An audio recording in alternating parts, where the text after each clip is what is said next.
Serial killers thriller genre का एक ऐसा सब जॉनर बन चुका है जिसकी अपनी एक नीश ऑडियंस बन चुकी है, जो कि किसी भी मूवी या सीरीज को मिस नहीं करते जो कि सीरियल किलर के ऊपर बात कर रही हो या फिर उसको हंट करने के ऊपर बनाई गई हो। और ऐसी एक लिमिटेड सीरीज नेटफ्लिक्स के ऊपर आ चुकी है जो कि ओरिजिनली तो स्पेनिश में है पर उसको हिंदी में डब करके भी रिलीज किया गया है, जिसका नाम है 1992। अब नाम से आपको लग रहा होगा कि इसकी कहानी जो है वो 1992 में सेट होगी, जो कि अपने आप में ही एक तरह से इन्वेस्टिगेशन को स्पॉइल कर रहा है, क्योंकि मूवी की कहानी प्रेजेंट टाइमलाइन में दिखाई गई है जहाँ एक बिल्डिंग में आग लगने से एल्वारो नाम का एक शख्स मारा जाता है और उसकी बीवी एम्पारो उसके बेस्ट फ्रेंड रिची के साथ, जो कि पहले पुलिस ऑफिसर हुआ करता था, उसके साथ मिलकर एल्वारो की हत्या किसने की इसके बारे में जानकारी इकट्ठा कर रहे हैं। क्योंकि एम्पारो जब बिल्डिंग के अंदर एंटर हुई थी एल्वारो को बचाने के लिए, तो उसने उसके हाथ में एक साबुत खिलौना देखा था जबकि उसकी पूरी बॉडी जल चुकी थी, जिसके चलते उसको पक्का लगता है कि ये किसी न किसी आर्सनिस्ट का काम है। रिची भी अपने हाथ पैर मारता है कहीं ना कहीं से इंफॉर्मेशन कलेक्ट करने के लिए, पर उसके हाथ में कुछ नहीं लगता। पर जब ऐसा ही सिमिलर केस दूसरी बार देखने को मिलता है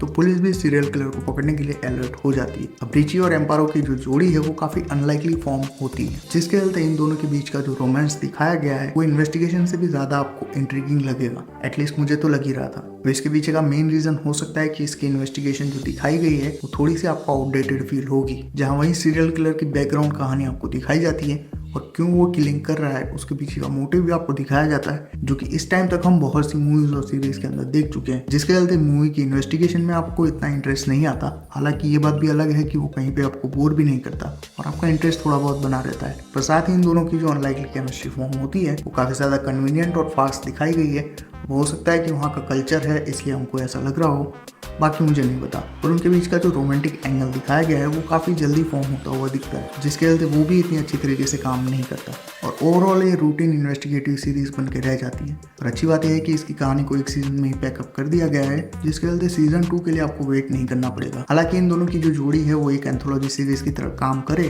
और आगे एक और तगड़ी सीरीज के साथ दिखे तो मैं डेफिनेटली उसको देखना चाहूंगा। अब बात करें हिंदी डबिंग की, तो सीरीज की जो हिंदी डबिंग है वो काफी एक्यूरेट वे में की गई है, पर साथ ही आप इसको फैमिली के साथ नहीं देख सकते क्योंकि सीरीज के अंदर बहुत सी जगह पे गालियां दी गई है और साथ ही कुछ जगह पे एडल्ट सीन भी आपको देखने को मिल जाएंगे, जिसके चलते आप इसको अकेले ही देखो तो बेहतर रहेगा। अब सीरीज का जो सबसे बड़ा प्लस पॉइंट है वो ये है कि सीरीज के एंडिंग में जो भी चीज आप प्रिडिक्ट करते हो ठीक वैसा तो आपको देखने को मिलता ही है, पर साथ ही एक अलग ट्विस्ट भी डाला गया है जो कि थोड़ा सा आपको सरप्राइज जरूर करेगा। और सिर्फ उसी ट्विस्ट की वजह से ये सीरीज थोड़ी बहुत वॉचेबल बन जाती है। तो एंड में आने वाले ट्विस्ट, इन दोनों की परफॉर्मेंस, इनके बीच की केमिस्ट्री, इन सभी चीज़ों के चलते ये सीरीज जो है वो एक टाइम तो आप देख ही सकते हो। तो यही था मेरा ऑनेस्ट ओपिनियन इस सीरीज को लेके। अगर आपने ये सीरीज देख रखी है तो कमेंट्स में बिना स्पॉइलर के आप अपना ओपिनियन शेयर कर सकते हो। वीडियो पसंद आया तो लाइक कर देना, चैनल पे नए हो तो सब्सक्राइब कर ही लेना। मैं मिलता हूँ इसी तरह के एक और वीडियो में, तब तक कीप बीइंग फिक्शन फैंस।